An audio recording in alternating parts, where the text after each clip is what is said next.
राधे राधे, जय श्री कृष्ण। स्वागत है आप सभी का हमारे अपने चैनल कर्म वेदिका पर। आप में से बहुत से लोग अक्सर ये सोचते होंगे कि मैं वीडियो में सीधे मंत्र या स्तोत्र क्यों नहीं शुरू करती, पहले आपको इतनी कहानी, इतनी भूमिका क्यों बताती हूँ। देखिए, इसका एक बहुत बड़ा कारण है। मैं चाहूँ तो बाकियों की तरह एक ऑडियो चलाकर छोड़ दूँ, लेकिन मैं चाहती हूँ कि आप उस मंत्र के असली रहस्य को जानें। जब तक आपको ये नहीं पता होगा कि इस मंत्र को सुनने से आपका क्या फायदा है, यह आपके जीवन की किस पीड़ा को हरने वाला है, तब तक आपका मन इससे जुड़ेगा ही नहीं। इसलिए मैं पहले आपको मंत्रों के बारे में बताती हूँ, आपके हृदय को उस मंत्र की ऊर्जा से जोड़ती हूँ, और जब आपका हृदय जुड़ जाता है, उसके पश्चात जब उन सिद्ध मंत्रों की ध्वनि आपके कानों तक पहुंचती है, तब आपकी आत्मा को जो गहरी शांति मिलती है, उसे आप स्वयं अनुभव करते हैं। आज मैं आपके लिए अथर्ववेद का वो महारहस्य लेकर आई हूँ, जिसे सूर्य अथर्वशीर्ष कहते हैं। आपकी कुंडली में सूर्य उच्च का हो या नीच का, जीवन में व्यापार रुक गया हो, धन का सूखा पड़ गया हो या आत्मविश्वास टूट रहा हो, ये पाठ आपके आभा मंडल से हर दरिद्रता को जलाकर भस्म कर देता है। भगवान सूर्य कोई साधारण ग्रह नहीं है, वे प्रत्यक्ष देवता हैं। हमारे साक्षात प्रभु श्री हरिहर भी उनके इस तेज की वंदना करते हैं। आइए पहले पूर्ण शुद्धता के साथ इस सिद्ध मंत्र को सुने, और उसके बाद मैं आपको इसका अद्भुत अर्थ और फल भी बताऊंगी, ताकि ये आपके अंतर मन में उतर जाए। अथ विनियोगः। ओम अस्य श्री सूर्याथर्वांगिरस मंत्रस्य ब्रह्मा ऋषिः गायत्री छन्दः आदित्यो देवता हंसः सोहमाग्निनारायणयुक्तं बीजं हृल्लेखा शक्तिः व्यदादिकसर्गसंयुक्तं कीलकं चतुर्विधपुरुषार्थसिद्ध्यर्थे जपे विनियोगः। ॐ भद्रं कर्णेभिः शृणुयाम देवा, भद्रं पश्येमाक्षभिर्यजत्रः, स्थिरैरङ्गस्तष्ट्वां ससस्तनभूर्व्यश्येम देवहितं यदायुः। ॐ स्वस्ति न इन्द्रो वृद्धश्रवः, स्वस्ति न पूषा विश्ववेदाः, स्वस्ति नस्ताक्षर्यो अरिष्टनेमिः, स्वस्ति नो बृहस्पतिर्दधातु। ॐ शान्तिः शान्तिः शान्तिः। ॐ भूर्भुवः स्वः तत्सवितुर्वरेण्यं भर्गो देवस्य धीमहि धियो यो नः प्रचोदयात्। ॐ सूर्यात्मा जगत्स्तु सूर्याद्वै खलविमानि भूतानि जायन्ते, सूर्याद्यज्ञः पर्जन्यो अन्न आत्मा।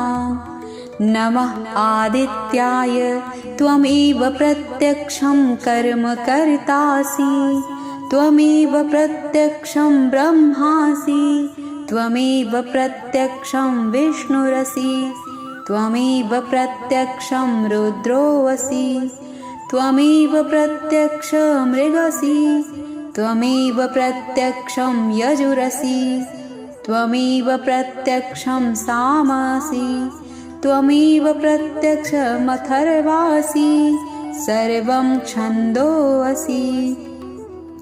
आदित्याद्वायुजार्यते, आदित्याद्भूमिजार्यते, आदित्यादापो जायन्ते, आदित्या ज्योतिर्जायते, आदित्याद्योमदिशो जायन्ते, आदित्या देवा जायन्ते, आदित्या वेदा जायन्ते, आदित्यो वा एष एतन्मण्डलं तपति अस्वादित्यो ब्रह्म आदित्यो अन्तःकरणमनोबुद्धिचित्तहङ्कारः आदित्यो वै व्यानः समानो दानो अपानः प्राणः आदित्यो वै श्रोत्रत्वचक्षुरसन्नघ्राणः आदित्यो वै वाक्पाणिपादपायूपस्थः आदित्यो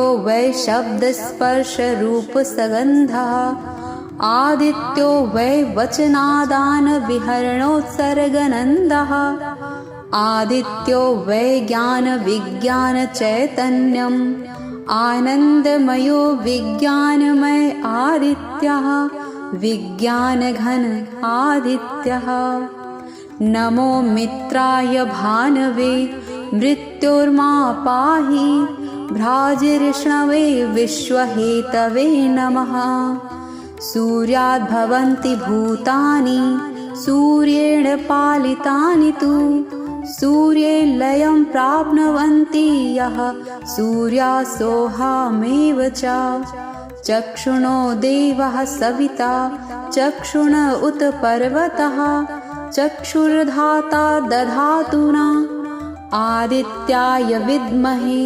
सहस्रकिरणाय धीमहि तन्नः सूर्यः प्रचोदयात् सविता पुरस्तात् सविता पश्चातात् सवितोत्तरात् सविताधरात् सविता नः सुवतु सर्वतान्ति सविता नो रासतां दीर्घमायुः ॐ इत्येकाक्षरं ब्रह्म गृह्णरति द्वयक्षरे सूर्य इत्यक्षरद्वयम् आदित्य इति त्रीणाक्षराणि एतस्य सूर्याष्टाक्षरो मनुः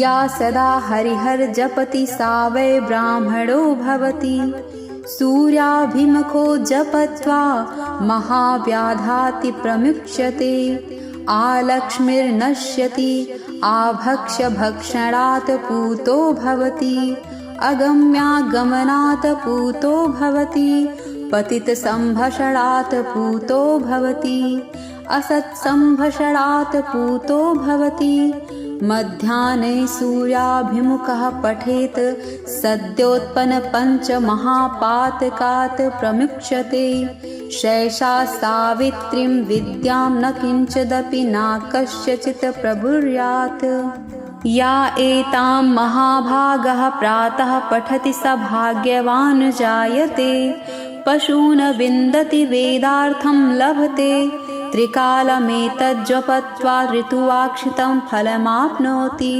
हस्त्यादित्यो जपति सा महामृत्युं तरति सा महामृत्युं तरति यावेवं वेदयित्युपनिषत्।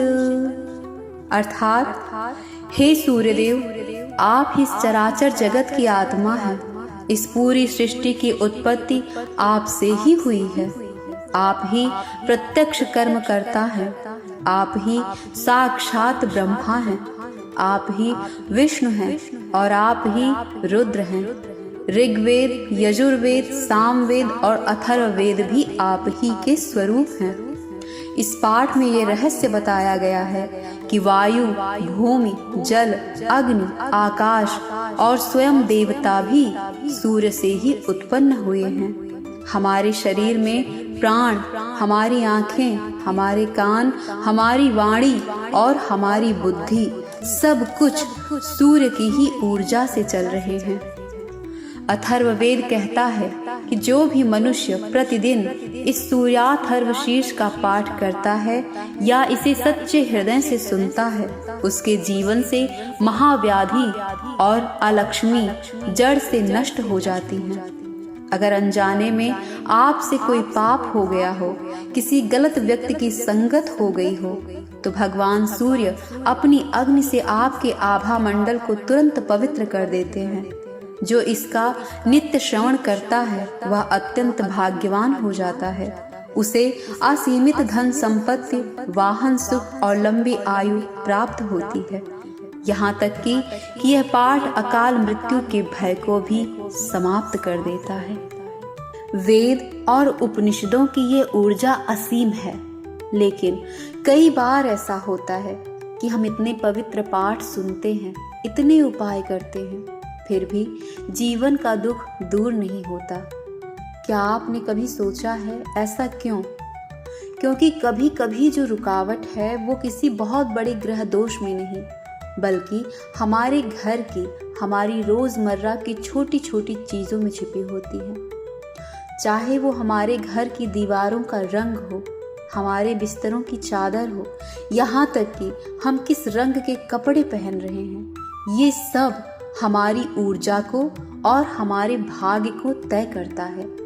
अगर आपकी जन्म कुंडली में लग्न के अनुसार आपके आसपास की ऊर्जा विपरीत है, तो बड़े से बड़ा मंत्र भी पूरी तरह अपना काम नहीं कर पाता, क्योंकि दीवारें ही नेगेटिव ऊर्जा फेंक रही होती हैं। अगर आप भी जीवन में अटके हुए हैं और यह जानना चाहते हैं कि आपकी अपनी कुंडली के अनुसार आपके लिए कौन से रंग, कौन से उपाय और कौन सी दिशा सही है, तो आप अपने सूक्ष्म वैदिक विश्लेषण के लिए मुझसे जुड़ सकते हैं। मैं यहाँ सिर्फ एक ज्योतिषी के रूप में नहीं, बल्कि आपकी उन छोटी छोटी उलझनों को सुलझाने के लिए हूँ जिन्हें आप अकेले नहीं समझ पा रहे। आपकी आत्मा में सूर्य का प्रकाश हमेशा बना रहे। महादेव आप सभी का कल्याण करें। मिलते हैं अगले वीडियो में, तब तक के लिए अपना और अपनों का ख्याल रखिए। राधे राधे, जय श्री कृष्ण।